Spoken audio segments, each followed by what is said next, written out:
Hello everyone, नमस्कार दोस्तों। आज के इस वीडियो में आपके लिए लेकर आया हूं क्लास 12 सोशियोलॉजी का चैप्टर फर्स्ट, जिसका हेडिंग है भारतीय समाज एक परिचय। यानी कि इंडियन सोसाइटी के बारे में हमें इंट्रोडक्शन करना है और एक भारतीय होने के नाते हमें अपने समाज के बारे में जानकारी रखना बेहद जरूरी है। तो आज के इस चैप्टर में हम लोगों को इंडियन सोसाइटी के बारे में ही पढ़ना है और ये चैप्टर आपका स्मॉल चैप्टर है, मतलब छोटा सा चैप्टर है। और इसके लिए मैं आपको सोशियोलॉजी के लिए मैं आपको एनसीईआरटी बुक प्रीफर करूंगा कि आपके लिए एनसीईआरटी बुक बेस्ट रहेगा सोशियोलॉजी के लिए। तो चलिए हम लोग अपने चैप्टर की शुरुआत करते हैं। तो हम सभी को पता है कि चैप्टर शुरू करने से पहले हमें उसके हेडिंग को समझना अत्यंत आवश्यक होता है। तो पहले यहाँ पर भारतीय से आप लोग भली भांति परिचित हैं, यानी कि हम लोग इंडियन हैं। समाज, तो क्लास 11th में अगर आपने चैप्टर फर्स्ट पढ़ा होगा तो उसी में आपको समाज का डिफिनीशन दिया गया था। यानी समाज किसे कहते हैं, तो आज थोड़ा सा समझ लीजिए, इंट्रोडक्शन होना बेहद जरूरी है।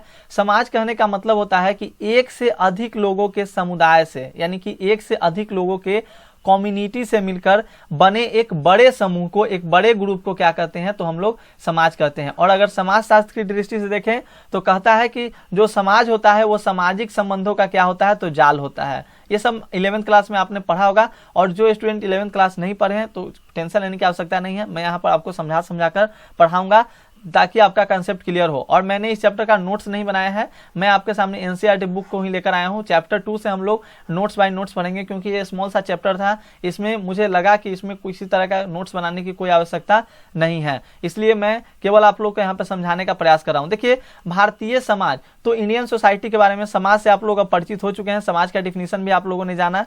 और मैं आपको बताऊं, देखिए हम लोगों ने समाज शास्त्र को पढ़ना शुरू किया है, तो सबसे पहले हमें बेसिक जानकारी होना अति आवश्यक है। समाज शास्त्र क्या है, तो सामाजिक संबंधों का व्यवस्थित व क्रमबद्ध तरीके से हम लोग अध्ययन करते हैं। यानी कि हम लोग अपने सोसाइटी के बारे में अध्ययन करते हैं एक क्रमबद्ध तरीके से, व्यवस्थित ढंग से, तो उसे हम लोग कहते हैं समाज शास्त्र के अंतर्गत उसे रखते हैं। तो ये सब आप जानते होंगे। इसमें हम लोग को 2 पार्ट में बुक पढ़ना है, एक समष्टि शास्त्र है, एक व्यष्टि शास्त्र है। तो 2 पार्ट में हम लोग को बुक्स को पढ़ना है। हम लोगों ने फर्स्ट पार्ट को शुरू किया है और एक क्वेश्चन जो है बहुत ही हाईलाइटेड क्वेश्चन है, फेमस सा क्वेश्चन है, पूछा जाता है आपके एग्जामिनेशन में कि भारत में समाज शास्त्र की जो विभाग की जो शुरुआत हुई थी वो कब, तो 1919 में। याद रखिएगा, 1919 में मुंबई विश्वविद्यालय में सबसे पहली बार समाज शास्त्र विभाग की स्थापना हुई थी और यहीं से मुंबई विश्वविद्यालय में सबसे पहली बार समाज शास्त्र की पढ़ाई शुरू की गई थी। ऑब्जेक्टिव में बहुत फेमस क्वेश्चन है, पूछा जाता है। और समाज शास्त्र के पिता के नाम से किसे जाना जाता है, जैसे मैंने आपको बताया था हिस्ट्री में कि हेरोडोटस को इतिहास का पिता के नाम से जाना जाता है, उसी प्रकार से समाज शास्त्र के पिता अगस्त कॉम्ट को माना जाता है। अगस्त आपके कॉम्ट हैं, वो आपके समाज शास्त्र के पिता हैं। तो आप लोग याद रखिएगा। अब चलिए हम लोग बिना कोई देर के अपने चैप्टर की ओर बढ़ते हैं। तो पार्ट 1 बुक में टोटल 7 चैप्टर्स हैं, जिसमें से हम लोग आज शुरू करेंगे अपने पहले चैप्टर को, भारतीय समाज एक परिचय। तो चलिए बिना कोई देर के हम लोग अपने लेसन की ओर बढ़ते हैं। कहता है यहाँ पे, देखिए इंट्रोडक्शन क्लास है, इसमें कोई ज्यादा आपको नोट्स बनाने की आवश्यकता नहीं है, क्योंकि केवल भारतीय समाज के बारे में यहाँ पर इंट्रोडक्शन है, तो इसे आप लोग समझ सकते हैं। और इसमें बताया गया है कि समाज शास्त्र क्या है, समाज शास्त्र हम लोग क्यों पढ़ते हैं, यही सब इसमें बताया गया है। तो चलिए, कहता है एक महत्वपूर्ण अर्थ में समाज शास्त्र उन सभी विषयों से अलग है जिन्हें आपने पढ़ा हो। यानी आपने जिन जिन विषयों को पढ़ा है उन सभी विषयों से समाज शास्त्र क्या है, तो एक अलग ही अपना क्या है, सब्जेक्ट है। तो ये सब तो आप 11th में भी आपको बताया गया होगा। जिन लोगों ने 11th नहीं पढ़ा है उनको थोड़ा समझना जरूरी है। यह एक ऐसा विषय है जिसमें कोई भी शून्य से शुरुआत नहीं करता है। यानी कि ये जो समाज शास्त्र होता है, समाज शास्त्र का नॉलेज हर किसी के पास कुछ ना कुछ होता ही होता है। जैसे यहाँ पर एग्जांपल दिया गया है कि सभी को समाज के बारे में पहले से ही कुछ ना कुछ क्या होता है, पता होता है। अन्य विषयों को हम सिखाए जाने के कारण ही सीख पाते हैं। जैसे मतलब अगर आपको इतिहास के बारे में, फिजिक्स के बारे में, केमिस्ट्री के बारे में ये सब होता है, मैथमेटिक्स होता है, तो हम लोग को कोई क्या करता है, सिखाता है, तब जाकर हम उसके बारे में क्या कर पाते हैं, सीख पाते हैं, जान पाते हैं उस विषय को। लेकिन ये एक समाज शास्त्र ऐसा विषय है जिसके बारे में, यानी जिसका ज्ञान हमें औपचारिक तरीके से या अनौपचारिक तरीके से हमें पहले से ही रहता है, मतलब पहले से ही इसके बारे में हमें पढ़ाया गया होता है। परंतु जो हमारा समाज होता है उस समाज में मतलब बिना पढ़े हुए ही हम लोग समाज शास्त्र के बारे में ज्ञान क्या होते हैं, प्राप्त कर लेते हैं। और समाज के बारे में ज्ञान जो है वो स्वाभाविक है। जैसे हम लोग जिस वातावरण में रहते हैं उस वातावरण का नॉलेज आपको क्या हो जाता है, आसानी से होता है। मतलब हम लोग रह रहे हैं जैसे वातावरण में जहाँ का माहौल गाली गलौज का है, तो गाली गलौज वाला सिंपली जो बच्चा बच्चा वहाँ का होगा, सीख जाता है, तो उसके बारे में कोई ना तो सिखाता है ना कुछ करता है। मानी कि यह एक ऐसा सब्जेक्ट है जिसमें शून्य से शुरुआत कोई भी व्यक्ति शून्य से शुरुआत नहीं करता है। जैसे किसी चैप्टर से हम लोग जब किसी सब्जेक्ट को पढ़ना शुरू करते हैं तो कहते हैं बिल्कुल जीरो से हीरो बनाएंगे, यानी जीरो से ऊपर तक जाएंगे, कहते हैं ना, यानी ग्राउंड से लेकर रूफ तक जाएंगे, ऐसा उसमें कहा जाता है। बट समाजशास्त्र एक ऐसा सब्जेक्ट है जिसमें जिसके बारे में आपको पहले से ही कुछ न कुछ जानकारी रहता है, क्योंकि यह हमारे बड़े होने की प्रक्रिया में एक महत्वपूर्ण अभिन्न हिस्सा है। जी, समाज तो है ही हिस्सा। पहली कक्षा में प्रवेश कर रहे किसी बच्चे से हम यह अपेक्षा नहीं करते हैं कि वह इतिहास, भूगोल, मनोविज्ञान या अर्थशास्त्र जैसे विषयों के बारे में पहले से ही कोई कुछ जानता हो। बिल्कुल सही सा बात है, समझते चलिएगा। यानी कि अगर कोई भी बच्चा अगर पहला क्लास में एडमिशन लेता है तो उससे हम लोग यह अपेक्षा नहीं कर सकते हैं कि वो इतिहास के बारे में, मनोविज्ञान के बारे में, अर्थशास्त्र के बारे में कुछ जानता हो। लेकिन अगर एक 6 वर्ष का भी बच्चा रहेगा और वो समाज के बारे में, सामाजिक संबंधों के बारे में कुछ न कुछ जरूर जानता है। जैसे वो जानता है कि हाँ ये मेरे मम्मी है, मेरे पापा है, मेरे दादा है, यानी समाज के बारे में वो कुछ न कुछ जान जाता है। वो गाली देने से, अगर उसका गाली अगर देने का मन करता है तो अगर देखता है कि मेरे सामने कोई बड़े आदमी बैठे हुए हैं तो गाली देने से पहले वो क्या करता है, सोचता है। इस तरह से उसके मन में क्या जाता है, समाज के बारे में उसको मतलब पहले से ही कुछ न कुछ जानकारी प्राप्त रहता है। पहला क्लास में एडमिशन कराया फिर भी, तो समझिएगा, जाहिर है कि 18 साल के युवा वयस्क होने के नाते आप अपने समाज के बारे में बहुत कुछ जानते हैं। हम लोग बेसिकली मान लीजिए अभी तक आपने समाजशास्त्र का एक चैप्टर भी नहीं पढ़ा होगा, फिर भी आपको समाज के बारे में इतना ज्यादा जानकारी है कि आप जितना पढ़ लिए होंगे इतिहास, भूगोल, उतना आपको इतिहास, भूगोल के बारे में नहीं जानकारी होगा जितना आपको समाजशास्त्र के बारे में जानकारी है। तो कहता है कि इसलिए नहीं कि आपने समाज का अध्ययन किया है, बल्कि महज इसलिए कि आप इस समाज में रहते हैं और इसमें पले बढ़े हैं। यानी कि जहां पे हम लोग रहते हैं, जिस माहौल में रहते हैं, जिस समाज में रहते हैं, उसके बारे में बिना सिखाए गए, यानी कि हम लोग क्या कर रहे हैं, हर समय उससे रिएक्ट कर रहे हैं, हर समय उस समाज में अपनी अभिक्रिया को व्यक्त कर रहे हैं। तो इससे क्या होता है, हम लोग को अपने समाज के बारे में पहले से ही जानकारी प्राप्त रहता है। इस प्रकार का पहले से ही या अपने आप प्राप्त किया गया सहज ज्ञान, सहज बोध समाजशास्त्र के लिए बाधक भी है और सहायक भी। बिल्कुल कहा जाता है ना कि किसी भी चीज को, अगर मान लीजिए मैं एक टीचर हूं या आप एक टीचर हैं और आपको अगर एक बच्चा को पढ़ाने के लिए मिल जाए, तो अगर उस स्टूडेंट को अगर मान लीजिए क ख ग नहीं आता है, अगर आपको शुरू से सिखाना रहे ना तो आप उसे आसानी से सिखा लीजिएगा, क्योंकि आपको उसको ढालना है, आप जिस तरह से ढालिए उसे। लेकिन वही अगर एक क्लास मतलब पहला क्लास में पढ़ा हुआ बच्चा अगर आपको मिल जाए, मतलब उसने पहला क्लास किसी और टीचर से पढ़ा है और दूसरे क्लास में आपको पढ़ाने के लिए मिल जाए, तो अब आपके बारे में, उसके बारे में कोई जानकारी नहीं है तो आप उसे कैसे पढ़ाइएगा। तो उसके लिए आपको शुरू से थोड़ा सा उसको तो गाइड करना ही पड़ेगा। तो यहाँ पर आपके लिए कठिनाइयां हो जाती है। तो वही बात यहाँ पर भी कहता है कि जो सहायक होता है, जो पहले से हमें ज्ञान जो प्राप्त होता है, तो वो समाजशास्त्र के लिए बाधक भी होता है और सहायक भी होता है। देखिए, समाजशास्त्री जो लोग होते हैं वो समाज को एक अलग तरीके से देखते हैं और हम लोग जो होते हैं एक अलग तरीके से देखते हैं। दोनों में क्वाइट डिफरेंट है, ज्यादा का डिफरेंट नहीं, बस क्वाइट डिफरेंट है। तो समझिएगा, सहायक इसलिए है कि आमतौर पर छात्र जो होता है वो समाजशास्त्र का से डरते नहीं है। उन्हें लगता है कि यह विषय आसान होगा क्योंकि इसकी विषय वस्तु के बारे में उन्हें पहले से बहुत कुछ पता होता है। लेकिन मतलब यहाँ पर कहा जा रहा है कि जो मतलब मान लीजिए हम लोग हैं तो हमारे अंदर एक कॉमन सेंस ऐसा बन जाता है कि समाजशास्त्र क्या है, ये तो आसान चीज है, हम लोग इसके बारे में तो पहले से नहीं जान रहे, इसमें केवल जाति उति के बारे में तो पढ़ना है, ऐसा होता है। लेकिन कहता है कि उनका कॉमन सेंस द्वारा प्राप्त किया ज्ञान समाजशास्त्र के लिए एक बाधा या समस्या भी है। कैसे? इस समाजशास्त्र के एक व्यवस्थित व वैज्ञानिक अध्ययन पर आधारित है। मतलब कहने का मतलब एक व्यवस्थित है। मैंने आपको बताया कि समाजों के व्यवस्थित अध्ययन को, समाजों के क्रमबद्ध अध्ययन को क्या कहते हैं? समाजशास्त्र कहते हैं। तो समाजशास्त्र समाज के व्यवस्थित व वैज्ञानिक अध्ययन पर क्या है? आधारित है। इस प्रकार की अध्ययन प्रक्रिया को सीखने समझने के लिए अनिवार्य है कि हम अपने सहज बोध को भूलने या मिटा देने की भरपूर कोशिश करें। जिस तरह से मैंने आपको एक बच्चे का एग्जाम्पल देकर समझाया कि अगर एक छोटा बच्चा अगर आपको पढ़ाने के लिए मिल जाए और उसे आपको 0 लेवल से पढ़ाना है तो आप उसे आसानी से पढ़ा सकते हैं, बट वो किसी और के द्वारा पढ़ाया गया हो और फिर आपको मिले पढ़ाने के लिए, तो उसे पढ़ाने में आपको बहुत ज्यादा कठिनाइयों का सामना करना पड़ेगा। जैसे एग्जाम्पल दिया है कि यहाँ पर देखिए, बहुत ही जबरदस्त और फेमस सा एग्जाम्पल है कि किसी बुने हुए स्वेटर या अन्य वस्त्र को नए सिरे से बुनने के लिए पहले की बुनाई को उधेड़ना पड़ता है। बिल्कुल, अगर हम लोग को स्वेटर अगर पहले से बनाया गया है और उस स्वेटर का माप अगर दूसरा देना है उसी स्वेटर को हम लोग फिर से बुनना है तो स्वेटर को क्या करना पड़ता है, उसे उधेड़ना पड़ता है, यानी उसे खोलना पड़ता है। ठीक उसी तरह समाज शास्त्र को सीखने से पहले हमें समाज के बारे में अपनी पूर्व धारणाओं को उधेड़ना पड़ता है, यानी उसे भी निकाल कर फेंकना पड़ता है। क्योंकि समाज शास्त्री का जो दिमाग होता है वो अलग, समाज शास्त्री अलग तरीके से किसी चीज को सोचते हैं, और हम जो लोग होते हैं बेसिकली जो हम लोग समाज में रहते हैं वो लोग हम लोग किसी और तरीके से, किसी और वे में, किसी और सेंस में लेकर समझते हैं।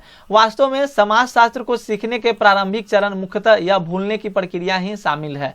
मतलब भूलने की प्रक्रिया है, मतलब समाज शास्त्र आपको सीखना है तो कुछ तो आपको अपने समाज के बारे में भूलना पड़ेगा, तभी जाकर आप अपने समाज के बारे में पढ़िएगा। जैसे जो हमारा समाज के बारे में हमारा पहले से प्राप्त ज्ञान होता है वो हमारा सामान्य बोध है, एक विशेष दृष्टिकोण से प्राप्त किया हुआ होता है। मतलब यह हम लोग समाज शास्त्री बनने के लिए नहीं उसको प्राप्त करते हैं, बस हम लोग अपने जीवन यापन करने के लिए उस समाज का मतलब हम लोग ज्ञान को प्राप्त करते हैं। यह उस सामाजिक समूह और सामाजिक वातावरण का दृष्टिकोण होता है जिसमें यह सामाजिकृत होते हैं। हमारे समाज, संदर्भ, समाज एवं सामाजिक संबंधों के बारे में हमारे मतों, आस्थाओं एवं अपेक्षाओं को आकार देते हैं। यह आवश्यक नहीं है कि अवस्थाएं गलत ही हैं, परंतु यह गलत भी हो सकती है। मतलब कहने का मतलब कि जितने भी आस्थाएं, मतलब जो भी लोगों ने आस्था के बारे में पढ़ा, अपने समाज के संबंधों के बारे में जाना, तो ये जरूरी नहीं है कि वो गलत ही हो। लोगों का और भी लोगों का जो विचारधाराएं होती है वो सही भी होता है। तो अगर सिंपल वर्ड में अगर मैं आपको समझाऊं तो कहता क्या है कि अगर आपको समाज शास्त्र सीखना है तो समाज शास्त्र सीखने के लिए जो आपने पहले से समाज में ज्ञान को प्राप्त किया है, जो बोध को आपने प्राप्त किया है, जो आस्थाओं को आपने जाना है, जो अपेक्षाओं को आपने आकार दिया है, उसको मतलब क्या होता है थोड़ा सा भूलना पड़ता है। लेकिन ऐसा कोई ये भी कोई जरूरी नहीं है कि हर लोग का जो आस्था हो, हर लोगों का अपेक्षा हो गलत ही हो, क्योंकि वातावरण है, हर लोग अनेक प्रकार के वातावरण में रहते हैं तो उनके पास उसी तरह का ज्ञान क्या होता है, विकसित होता है। कठिनाई यह है कि वे अक्सर अपूर्ण कहने का मतलब कि वो पूरा नहीं हो, आधा अपूर्ण होती है। उनका जो ज्ञान होता है अपूर्ण होता है, पूर्वाग्रह पूर्ण होता है। मतलब पहले से ही क्या होता है वो ग्रहण किए हुए रहते हैं, तो निष्पक्ष का विलोम होता है पूर्वाग्रह, समझिएगा। अतः हमारा बिना सीखा गया ज्ञान, सहज सामान्य बोध अक्सर हमें सामाजिक वास्तविकता का केवल एक हिस्सा ही दिखलाता है। इसके अतिरिक्त हम यह सामान्यतः हमारे अपने सामाजिक समूह के हितों एवं मतों की तरफ झुका होता है, यानी कि अपने सामाजिक समूह के हितों एवं मतों की तरफ झुका होता है। तो हम लोग को जनरली इसमें भारतीय समाज के बारे में जानना है। तो भारतीय समाज देखिए कहता क्या है कि समाज शास्त्र इस समस्या का समाधान एक ऐसे दृष्टिकोण के रूप में प्रस्तुत नहीं करता जिसके द्वारा संपूर्ण वास्तविकता को पूरी तरह निष्पक्ष तरीके से देखा जा सके। मतलब कि जो समाज शास्त्र है वो मतलब इसका एक ऐसा दृष्टिकोण प्रस्तुत नहीं करता है कि जिसके द्वारा आप जितने भी वास्तविकता है उसको पूरी तरह से निष्पक्ष तरीके से देखें, ऐसा नहीं है। वास्तव में समाज शास्त्रियों का विश्वास है कि आदर्श परिप्रेक्ष्य यानी कि प्रेक्षण यानी ऑब्जर्वेशन, प्रेक्षण करने का मतलब ऑब्जर्वेशन, ऑब्जर्वेशन मतलब समझते हैं ना, प्राप्त करना। तो प्रेक्षण स्थान होता ही नहीं है, हम हमेशा किसी निर्धारित स्थान पर खड़े होकर देख सकते हैं और ऐसे प्रत्येक स्थान से विश्व को केवल एक आंशिक व पक्षपाती दृष्टि से ही देखा जा सकता है। समाजशास्त्र हमें यह सीखने का निमंत्रण देता है कि संसार के केवल हमारे अपने दृष्टिकोण के अलावा हमसे अलग लोगों के दृष्टिकोण से कैसे देखा जाए। मतलब कि समाजशास्त्र जब हम लोग पढ़ते हैं तो जो हम लोग समाज में जो ज्ञान को प्राप्त करते हैं उससे इसका समाजशास्त्र का ज्ञान थोड़ा अलग है। कैसे? इसमें आपको एक मतलब सभी का जितने भी समाजशास्त्री होंगे वो पूरे समाज को जिस दृष्टिकोण से देखेंगे उसी तरह के दृष्टिकोण आपको भी मतलब बनाना होगा अगर आप समाजशास्त्री के नजरिए से देखना चाहते हैं। तो अलग अलग अवस्थितियों से उत्पन्न विभिन्न प्रकार के पक्षपात व अधूरेपन से परिचित होकर हम एक महत्वपूर्ण सबक सीख सकते हैं। मानव समाज के संदर्भ में निष्पक्ष वैज्ञानिक सत्य की ओर बढ़ना हो तो सबसे पहले हमें स्वीकार करना होगा कि सत्य एक नहीं है और प्रत्येक सत्य अपने आप में अपूर्ण है। मतलब कि सत्य एक नहीं है, प्रत्येक सत्य अपने आप में अपूर्ण है। यानी कि कहने का मतलब हो गया कि अगर मानव समाज के बारे में हम लोग जाने तो सत्य एक नहीं है और हर एक जो सत्य है वो अपने आप में क्या है, अपूर्ण है। तो जनरली इतना पढ़ने की कोई आवश्यकता नहीं है। हम लोग इसको अगर मैं आपको सिंपल सा जनरली वे में समझाऊं तो समझ लीजिए समाजशास्त्र क्या होता है। समाजशास्त्र हमें मतलब एक तरह का हमें पूर्वाग्रह से मुक्त करता है, लेकिन पूरी तरह से फुल्ली दावा तो नहीं करता है क्योंकि हम लोग अपने समाज में पले बढ़े हैं, तो लेकिन पूर्वाग्रह को पहचानने की क्षमता को विकसित करने का ये वादा जरूर करता है। यानी कि जो भी आपको लक्षण है, उसको सब ऑब्जर्वेशन है, उन सभी चीजों को आपको समझने का क्षमता ये क्या करता है, विकसित करता है। और इससे भी मजेदार बात यह है कि समाजशास्त्र आपको यह दिखा सकता है कि कोई भी दूसरा व्यक्ति आपके बारे में क्या सोचता होगा, क्या आपको किस नजरिए से देखता होगा। तो ये आत्मवाचक, तो कभी कभी ये स्ववाचक या आत्मवाचक भी कहा जाता है, यानी कि बाहर से कैसे आप स्वयं को बाहर से कैसे देख सकते हैं। तो आपके लिए ये इंपॉर्टेंट है, थोड़ा सा इन सभी टर्म्स को याद रखिएगा, ज्यादा कुछ नहीं है। देखिए यहाँ पे एक एग्जांपल देकर बताया है कि सबसे सरल स्तर पर कहा जा सकता है कि भारतीय समाज और इसकी संरचना को की समझ आपको एक सामाजिक नक्शा प्रदान करती है, जिससे आप अपने ठौर ठिकाने स्थान का पता लगा सकते हैं। भौगोलिक नक्शे की तरह स्वयं का सामाजिक नक्शे में पता लगाना इस अर्थ में उपयोगी हो सकता है कि इससे आपको यह जानकारी मिलती है कि समाज में दूसरे से संबंध में आपकी स्थिति क्या है। मतलब कि अगर हम अपने समाज में देखते हैं कि हमारी स्थिति क्या है, उसकी अपेक्षा हमारी स्थिति क्या है। उदाहरण के लिए एक एग्जांपल यहाँ पे बहुत ही जबरदस्त एग्जांपल दिया गया है, समझिए। जैसे कहता है कि अरुणाचल प्रदेश में हम मान लीजिए रहते हैं, तो अगर आप भारत की भौगोलिक नक्शे में देखेंगे तो पता चलेगा कि आपका राज्य भारत के उत्तर पूर्वी कोने में स्थित है। ठीक है, अगर आप अरुणाचल प्रदेश का है, उत्तर पूर्वी है ना, सबसे उधर चाइना की तरफ है ना, हाँ, तो भारत के उत्तर पूर्वी कोने में स्थित है। आपको यह भी पता चलेगा कि राज्य अनेक बड़े राज्यों जैसे उत्तर प्रदेश, मध्य प्रदेश, महाराष्ट्र, राजस्थान की तुलना में छोटा है, परंतु अनेक राज्यों जैसे मणिपुर, गोवा, हरियाणा या पंजाब से बड़ा है। कहने का मतलब कि समाज में हम लोग अपने आप को स्ववाचन करते हैं, आत्मवाचक करते हैं और पता लगाते हैं अपने बारे में। जैसे जिस तरह से एग्जाम्पल देकर समझाया गया अरुणाचल प्रदेश का, कि अरुणाचल प्रदेश देखिए मतलब कुछ राज्यों से क्या है तो छोटा है, तो कुछ राज्यों से बड़ा है। यानी कि हर व्यक्ति जो है, हर जो समाज में रहता है, तो उसका समाज जो सामाजिक नक्शा है वो क्या होता है, वो एक तरह से मतलब इसका कोई भी स्पष्ट पता लगाना, मतलब कि जो होता है वो कोई बड़ा होता है, कोई छोटा। जिस तरह से यहाँ पे आपको अरुणाचल प्रदेश के बारे में समझाया गया ना, उसी तरह से समझिए। इस तरह अनेक बातों में आप जान पाएंगे यहाँ कौन से प्राकृतिक संसाधन है, मतलब जितने भी संसाधन है, जानकारी मिलती है। भारत के अन्य क्षेत्रों में राज्यों की तुलना में अरुणाचल का भूभाग कैसा है, ये सब हम लोग जानते हैं। तो इसी तरह से हम लोग समाजशास्त्र में भी हम लोग उन सभी चीजों के बारे में पता लगाते हैं, जानते हैं। और एक तुलनात्मक सामाजिक नक्शा आपको समाज में आपके निर्धारित स्थान के बारे में बता सकता है। उदाहरण के लिए 17 या 18 वर्ष की आयु में आप उस सामाजिक समूह के सदस्य होते हैं जिसे युवा पीढ़ी कहा जाता है। यानी कि 17 से 18 एग्जाम में पूछा जाता है कि 17 या 18 वर्ष की आयु को आप क्या कहते हैं, ऑप्शंस आपके सामने रहते हैं, तो युवा पीढ़ी आपको टिक लगाना है। भारत की लगभग 40% जनसंख्या आपकी या आपसे छोटे उम्र के लोगों की है। समझिए, वही बात कर रहा है। जैसे अरुणाचल प्रदेश क्या है, अरुणाचल प्रदेश से कुछ राज्य बड़े हैं तो कुछ राज्य छोटे हैं। उसी तरह से अभी हम लोगों की आयु 18 वर्ष के आसपास है, तो 40% जनसंख्या आपसे छोटा भी है और आपसे हम लोगों से 60% जनसंख्या जो हमसे बड़ा भी है।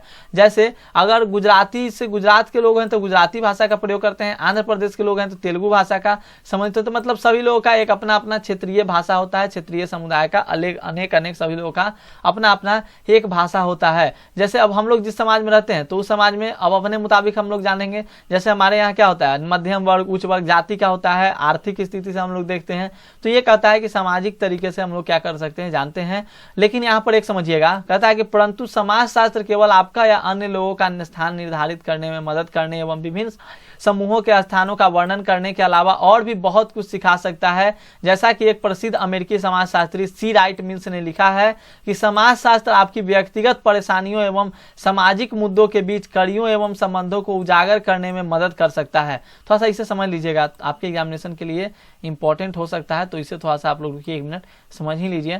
कहता क्या है यहाँ पर कि समाजशास्त्र आपकी व्यक्तिगत परेशानियों एवं सामाजिक मुद्दों के बीच कड़ियों एवं संबंधों को उजागर करने में मदद कर सकता है। व्यक्तिगत परेशानियों से मिल्स का तात्पर्य है कि विभिन्न प्रकार की व्यक्तिगत चिंताएं जैसे हमारे यहाँ आती रहती हैं व्यक्तिगत चिंताएं, तो उसी से यहाँ पर उसका ये तात्पर्य है। और जनरली मैं आपको सेकंड जो चैप्टर पढ़ाऊंगा उसमें मैं खुद से अपना नोट्स आपको दूंगा और उसी नोट्स को मैं एक्सप्लेन करके बताऊंगा कि